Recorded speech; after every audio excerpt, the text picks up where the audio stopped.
opération qui doit durer plus de 2 heures, pendant laquelle des véhicules sont contrôlés, pris au hasard dans le flux.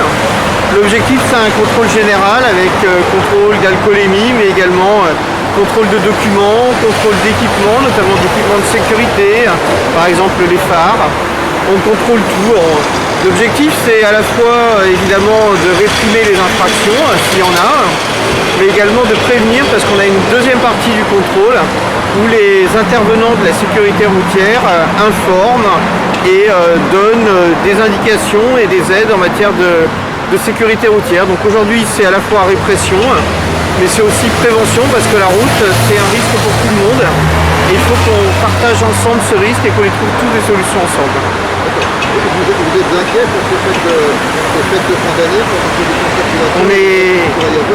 on est toujours inquiet pour les périodes de fête, parce qu'on sait que les gens vont se retrouver, peut-être boire de manière un peu excessive. Donc on rappelle toujours les faits, celui qui boit, c'est celui qui ne conduit pas, et puis également on est en période de couvre-feu, donc pas de circulation entre minuit et 6 h du matin, et plus que jamais, il ne faut jamais boire et conduire en même temps, c'est le point essentiel. D'accord. J'espère que les automobilistes entendront vos recommandations. Je vous remercie. Je l'espère. Merci beaucoup. Bonjour, Aurélie Levelin, la chef du bureau de la politique départementale de sécurité routière de la préfecture de Seine-et-Marne. Nous sommes aujourd'hui aux côtés des forces de sécurité intérieure pour sensibiliser les usagers avant les fêtes de Noël par rapport à la consommation d'alcool, de stupéfiants et aux bonnes pratiques à mettre en œuvre au volant. Pour les plus jeunes usagers que nous pouvons rencontrer, les enfants, nous distribuons également des jeux de cette famille, des jeux de 1000 bornes et puis des petits livrets pour les sensibiliser dès le plus jeune âge aux bonnes pratiques au volant. Et les résultats sont positifs. Vous avez déjà mené d'autres opérations de ce style? Alors en effet, sur la période de cette semaine, c'est l'ensemble du département qui s'associe à différents points de contrôle pour sensibiliser les usagers. Et en effet, hier il y a eu 2 contrôles et il y en aura aussi cet après-midi, avant les phases répressives que mettront en œuvre les forces de l'ordre. Les gens sont surpris de recevoir un petit sachet après leur contrôle et ils sont plutôt favorables et réceptifs à échanger sur les thématiques de la sécurité routière.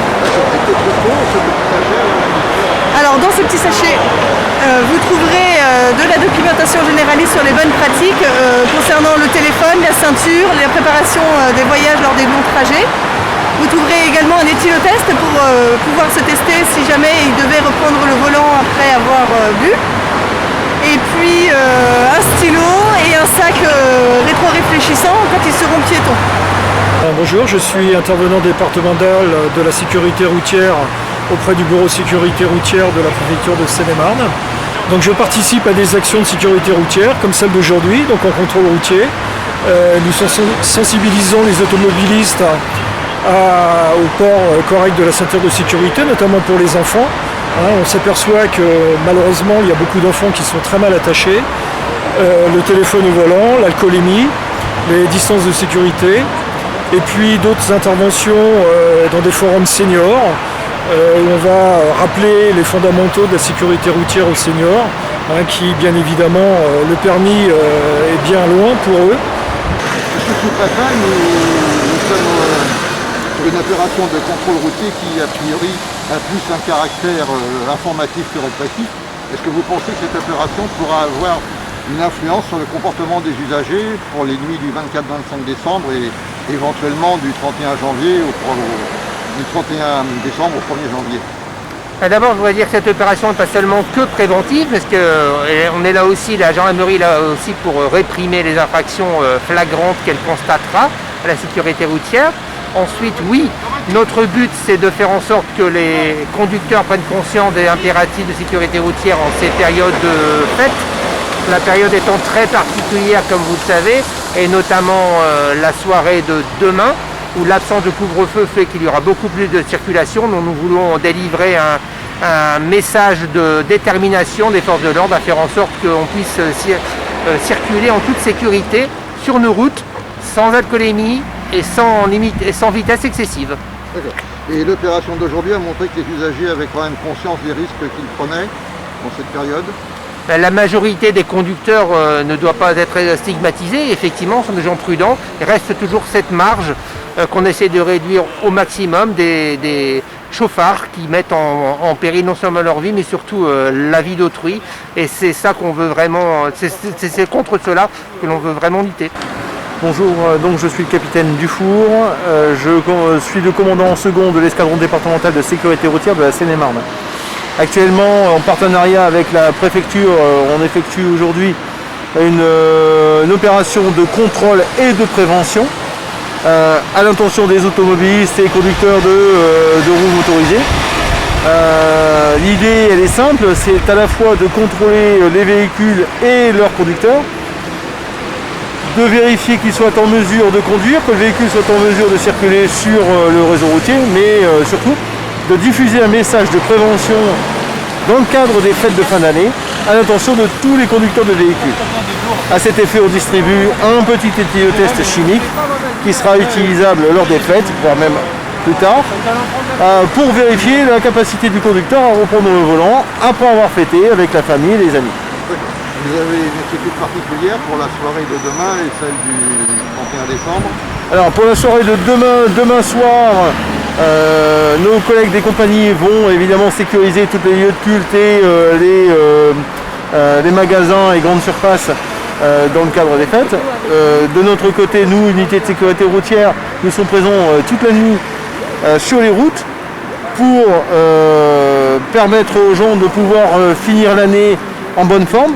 Alors on comprend bien qu'actuellement, vu la situation, tout le monde a envie de s'amuser un peu et a envie de sortir un petit peu de cette routine qui semble être oppressante.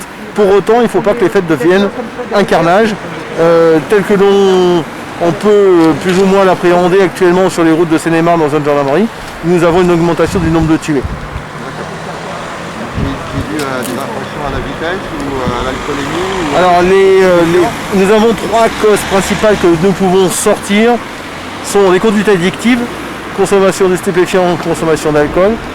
Deuxième cause, les vitesses. La vitesse, évidemment, nous avons eu une augmentation, une explosion des vitesses de plus de 50 km/h cette année. On était au mois de juin à plus de 700% d'augmentation de vitesse de plus de 50. Et troisième cause, ce sont les fautes d'inattention, les fautes de comportement, le comportement du conducteur en règle générale. Et donc cette action aujourd'hui a un caractère beaucoup plus préventif que répressif. Et il est à la fois, on ne peut pas mener que de la prévention ou que de la répression. Il faut que les deux soient menés en même temps. On ne peut pas dire qu'il y a plus l'un ou plus l'autre. Les deux sont menés de front. Les automobilistes sont réceptifs? Ah, tout à fait. Alors, tout le monde est bien conscient du fait que, évidemment, conduire en ayant consommé des stupéfiants ou d'alcool, d'ailleurs les stupéfiants c'est strictement interdit, l'alcool l'est autorisé mais pas derrière un volant, et qu'il faut conduire doucement, avoir attaché sa ceinture et éviter de téléphoner quand le téléphone sonne. Tout le monde en est bien conscient. Par contre, il est de temps en temps nécessaire, et la population l'accueille agréablement, et il est de temps en temps nécessaire que les forces de l'ordre prennent le temps d'expliquer les choses, qu'on puisse discuter, reprendre le contact, même si on n'avait pas nécessairement trop perdu ces derniers temps, mais prendre le contact avec la population et réexpliquer des choses sans infantiliser, en reprenant un peu les responsabilités de chacun et en expliquant des choses.